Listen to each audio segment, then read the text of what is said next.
ஆஷாட நவராத்திரி 8ஆம் நாள் பூஜை.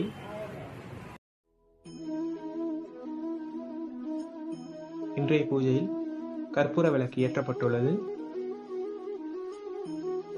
இன்றைய நெய்வேத்தியம் உளுத்தம் பருப்பு களி.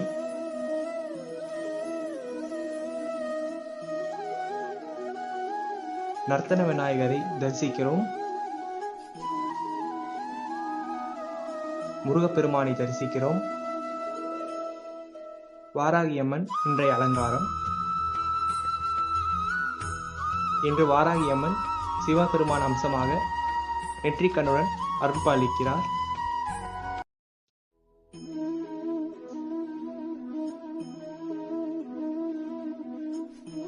வாராகியம்மன் இருபுறமும் தாமரை விளக்கு ஏற்றப்பட்டுள்ளது. நன்றி, வணக்கம்.